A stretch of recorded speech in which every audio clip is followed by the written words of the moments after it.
হঠাৎ গোপনে সলনি হৈছে মেট্ৰিক পৰীক্ষাত পাছ কৰাৰ সৰ্বনিম্ন number.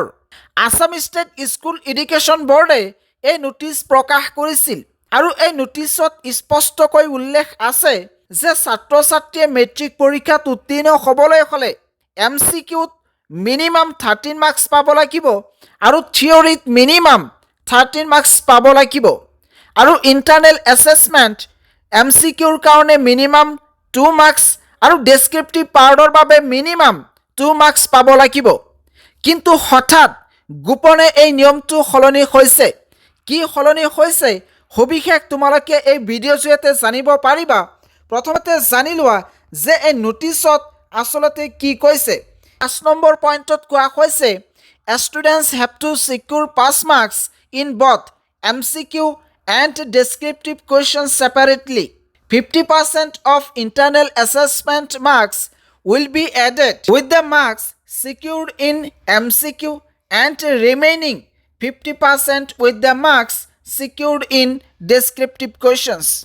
In that case, pass marks for MCQ portion shall be 13 marks, for internal assessment in MCQ shall be 2 and similar for descriptive question portion also. অৰ্থাৎ ইয়াতে কোৱা হৈছে যে MCQ আৰু ডেছক্ৰিপটিভ এই দুটা পৰ্চনত ছেপাৰেটলি উত্তীৰ্ণ হ'ব লাগিব, যি ইণ্টাৰনেল এছেছমেণ্টৰ 2 MCQৰ কাৰণে আৰু 2 ডেছক্ৰিপটিভ পাৰ্টৰ কাৰণে ছেপাৰেট কৰা হ'ব। এনেকৈ কিন্তু ইয়াতে ভাগ কৰা হৈছে আৰু কোৱা হৈছে যে MCQত মিনিমাম 13 মাৰ্কছ আৰু ডেছক্ৰিপটিভ পাৰ্টত মিনিমাম 13 মাৰ্কছ পাব লাগিব, তেতিয়াহে ছাত্ৰ ছাত্ৰী উত্তীৰ্ণ হ'ব পাৰিব। ইয়াক হৈছে আছাম ষ্টেট স্কুল এডুকেশ্যন বোৰ্ডে প্ৰকাশ কৰা নোটিছ। কিন্তু গোপনে এই নিয়মটো সলনি হৈছে। ইয়াতে যোৱা বছৰৰ এখন মাৰ্কশ্বিট তোমালোকক দেখুৱাব বিচাৰিছোঁ। ইয়াতে এক্সাম্পল হিচাপে ছ'চিয়েল ছায়েন্সৰ কথা কৈছোঁ। ছ'চিয়েল ছায়েন্সত তোমালোকে দেখিবলৈ পাবা প্ৰথমতে ইয়াতে দিছে ফুল মাৰ্কছ, তাৰপিছত ইয়াতে আছে পাছিং মাৰ্কছ। তলফালে তোমালোকে আহিলে দেখিবলৈ পাবা ছ'চিয়েল ছায়েন্স ইণ্টাৰনেল এছেছমেণ্টত মিনিমাম পাছ হ'বলৈ 3 নম্বৰ পাব লাগিব। আগতে কি কৈছে নোটিছ মতে কি কৈছে? নোটিছ মতে কোৱা হৈছে যে মিনিমাম 4 নম্বৰ পাব লাগিব 2 ডেছক্ৰিপটিভ পাৰ্টৰ বাবে আৰু 2 MCQ পাৰ্টৰ বাবে। কিন্তু ইয়াতে কোৱা হৈছে যে মিনিমাম 3 নম্বৰ পাব লাগিব আৰু কোৱা হৈছে অবজেক্টিভ অৰ্থাৎ MCQ 45 মাৰ্কৰ প্ৰশ্ন থাকিব। এই 45ৰ ভিতৰত মিনিমাম 13 নম্বৰ পাব লাগিব। এইটো ঠিকেই আছে। আছাম ষ্টেট স্কুল এডুকেশ্যন বোৰ্ডে যি নোটিছ দিছে সেই নোটিছ মতে ঠিকেই আছে যে মিনিমাম 13 নম্বৰ পালে উত্তীৰ্ণ হ'ব পাৰিব।